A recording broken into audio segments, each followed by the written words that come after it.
Hi, my name's Gutmann. I cover North Carolina. I'm here with Steve Wiseman, who covers Duke. And welcome to Our Game, a video production by the Durham Herald-Sun, where we talk about our game in the state of North Carolina, which of course is college basketball. Some really interesting things to talk about this week. Both Duke and North Carolina received quite a scare recently. Duke just pulled it out on Tuesday night. North Carolina actually lost their first game. So let's get into it. Steve, how concerned should Duke fans be? Well, they should be concerned about Duke's approach to the zone defense that East Carolina threw at them. They had a really hard time in the second half. The game Tuesday night with East Carolina was the first time Duke failed to shoot 50% in a game this year, and that came after making the first 11 shots of that game against East Carolina. So they really played poorly in the second half, but they made the plays down the stretch to pull it out. I mean, Jabari Parker and Rodney Hood are good enough to beat most teams on this schedule, and besides the games against Arizona, Kansas, that kind of team, the smaller teams. And that really showed because Jabari, with his game, with his block shots and his rebounding and scoring, they would not have won that game without him on Tuesday night. So, yeah, there are concerns for Duke coming out of that game. The way they're going to attack zone defenses will be a big, heavy emphasis for them before they play Vermont on Sunday.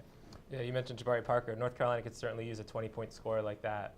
So they lost only their second ever non-conference home game in the Roy Williams era in his 11 seasons, losing to Oakland.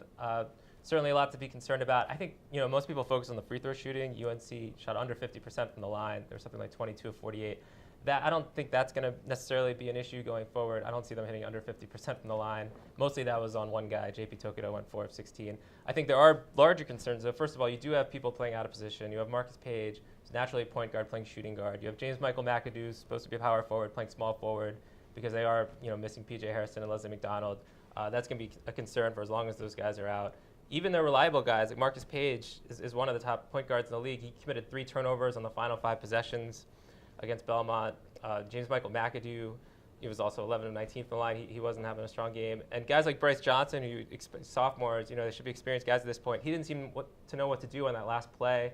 Roy Williams, his rule is if there's more than 7 seconds left, he's not going to call a timeout when the other team takes the lead. He wants to play against an unsettled defense. But Bryce Johnson was trying to call a timeout, and he was supposed to inbounds the ball. It was just, it's kind of, stuff like that is just really indicative of where this team is right now. And even aside from the free throw shooting, which is obviously, was really obvious. I mean, normally when you get upset like that, it's because the other team played over their heads. But Belmont didn't play over their heads. They got out rebounded by 15. They had more turnovers than UNC, and they still won a game in the Smith Center. So I think there is a lot to be concerned about. So moving forward, what do you expect to see from Duke this week? Well, they have Vermont on Sunday, a home game, before they head to New York next week to play Alabama and probably Arizona in the championship of the preseason NIT. So, the biggest thing for Duke is they have to come up with a consistent third scorer because Hood and Parker have proven they're going to deliver every night.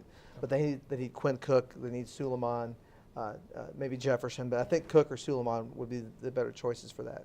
Yeah, it's interesting. With UNC, I'm looking for the same things. I'm looking for more people to step up. I mentioned, Marcus Page and James Michael McAdoo. They're really reliable scorers right now. But you do need more options since they are missing their top wing players. I'd like to see some of the freshmen. Isaiah Hicks was a top recruit. He's from nearby in Oxford.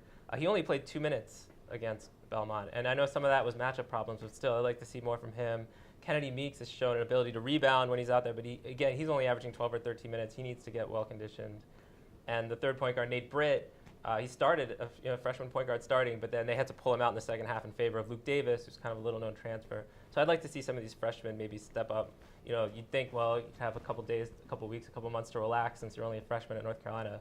Not the way this lineup's currently situated. They need these freshmen to contribute right away. So it should be really interesting next couple of weeks. Usually non-conference, you don't know what you're going to get, but there has been some interesting stuff to talk about already. We'd like to thank you all for joining us, and we'll see you next weekend.